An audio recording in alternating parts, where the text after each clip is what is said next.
A narrativa de Mefibosete se torna notável quando, após Davi ter se consolidado como rei de Israel, ele recorda a amizade com Jonatas e o compromisso selado há cerca de 2 décadas.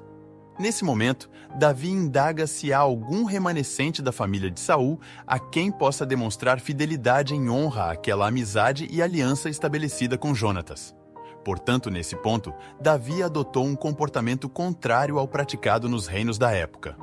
Ele buscou um descendente da antiga dinastia não com o propósito de eliminá-lo, mas com o objetivo de honrá-lo e de agir com misericórdia para com esse descendente. Naquela ocasião, Ziba, que era um antigo servo da casa de Saul, informou o rei Davi sobre a existência de Mefibosete, um jovem aleijado que estava vivendo há pelo menos 15 anos como fugitivo em Lodebar. Muitos intérpretes enxergam na resposta de Ziba para o rei Davi um tipo de preconceito, pois nela, Ziba parece enfatizar a condição deficiente de Mefibosete, talvez querendo indicar a Davi que aquele jovem era alguém que não valia a pena, uma pessoa inútil para os padrões da época. Porém, Davi não se importou com isso e imediatamente mandou que trouxessem Mefibosete de Lodebar. Depois, Davi acolheu Mefibosete com honra e entregou a ele as propriedades de Saul, e permitiu que ele se sentasse diariamente à mesa do rei. Além disso, Davi também ordenou que Ziba fosse seu servo. Mefibosete nasceu num berço de ouro como príncipe de Israel, porém, quando tinha apenas 5 anos de idade, sua vida mudou completamente. Seu avô, o rei Saul, seu pai Jonatas e seus tios mais velhos morreram numa batalha contra os filisteus. Então, quando a ama de Mefibosete recebeu a notícia trágica de que o avô e o pai do menino estavam mortos e que a realeza israelita havia sido praticamente destruída, ela fugiu apressadamente com ele. O desespero da ama de Mefibosete é compreensível porque, conforme o costume da época quando uma dinastia era derrotada, a nova dinastia exterminava toda a linhagem real anterior para que não houvesse nenhuma disputa futura pelo trono. Porém, quando a ama de Mefibosete fugiu com ele, o menino acabou caindo de seus braços e ficou aleijado dos 2 pés. Essa narrativa é amplamente reconhecida. Afinal, Mefibosete se tornou um símbolo para muitos, representando alguém que transitou da pobreza à prosperidade, da humilhação à exaltação e do esquecimento à nobreza. Mefibosete, um homem com deficiência física desde a sua juventude, experimentou o abandono e o desprezo. No entanto, após um notável e inesperado acontecimento em sua trajetória, foi acolhido com grande honra em Israel, chegando ao ponto de ser convidado a se sentar à mesa do próprio rei. Ele era membro da família real, nasceu em um berço de ouro, cercado de riqueza e de um futuro muito promissor. Mas diz a Bíblia que aconteceu que seu avô e seu pai foram mortos numa batalha, deixando o trono para ser ocupado por Davi. E se Davi tivesse a intenção de exterminar os herdeiros de Saul, esse menino seria o primeiro a ser morto. Pelo resto da sua vida ele seria coxo, um menino incapaz, vivendo como fugitivo, porque ele passou a viver escondido por cerca de 20 anos, longe, em Lodebar, ruminando a sua dor, sua vergonha, seus traumas e conflitos. E ele é incapaz de ajudar-se a si mesmo. Mefibosete era filho de Jonatas, grande amigo do rei Davi, e neto do rei Saul, e foi levado ainda pequeno para uma cidade chamada Lodebar, um lugar de miséria, sem pasto e de sequidão. Os moradores das cidades eram, em sua maioria, doentes e pobres. Foi então que Davi, o pastor feito rei de Israel, talvez contemplando a sua corte real, se lembrou da aliança feita um dia com Jonatas, filho de Saul, de ser bondoso pela sua descendência. Está lá em 1 Samuel capítulo 20, os versos 14 e 16. Deus não esquece de você, não importa onde você está. No momento certo vai chegar a sua vez. Da mesma maneira, hoje em dia, você pode estar em um local que ninguém te conheça. Você pode estar numa situação difícil, mas Deus ele está olhando para você. Deus está vendo você.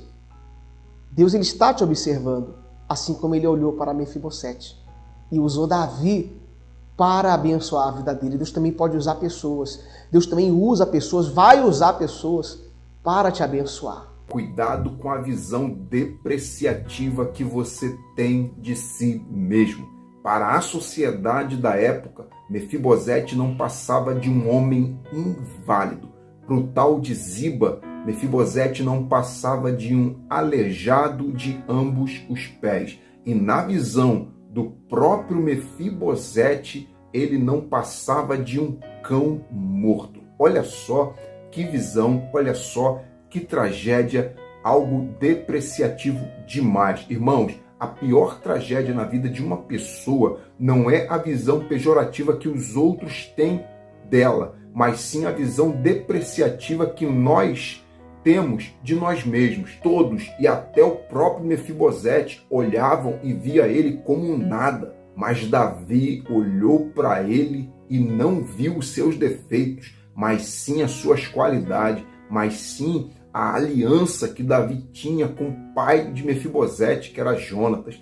Deus também não vê como o homem vê. Deus olha para nós e vê a aliança que temos com Jesus. Esse é o nosso maior valor. Então pare de se depreciar, senão isso vai te levar a uma profunda depressão. E comece a ver como o Rei dos Reis te vê.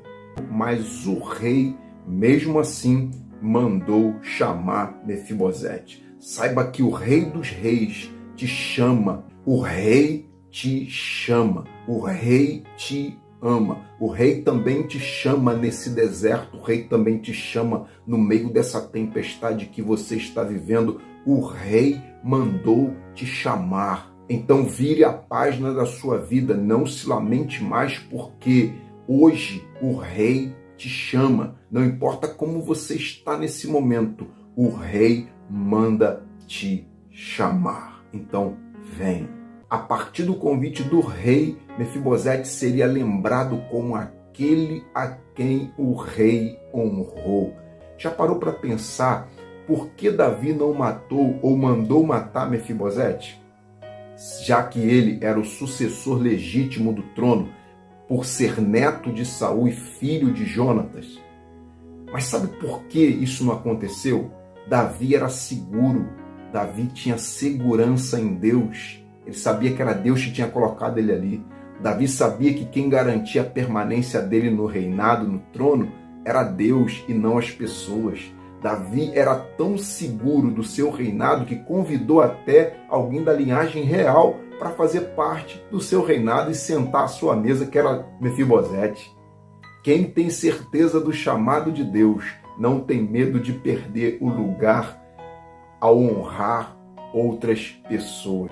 Muitas vezes Deus nos ensina deixando-nos passar por Lodebar, por uma terra sem pasto, uma terra seca, para que ali Ele nos possa ensinar as lições que em outros lugares, irmãos, jamais poderíamos aprender. São lições que a gente só vamos aprender naquele lugar. Depois desse processo, estamos preparados para sermos levados para onde Deus realmente quer nos levar. Mas Lodebar é a escola onde Deus purifica corações, purifica os nossos corações da soberba, do orgulho, do medo e nos entrega purificados para vivermos os projetos que Deus tem para nós. Então não desista da sua caminhada com Cristo. Quando Mefibosete aceitou o convite do rei, ele descobriu a sua verdadeira origem real.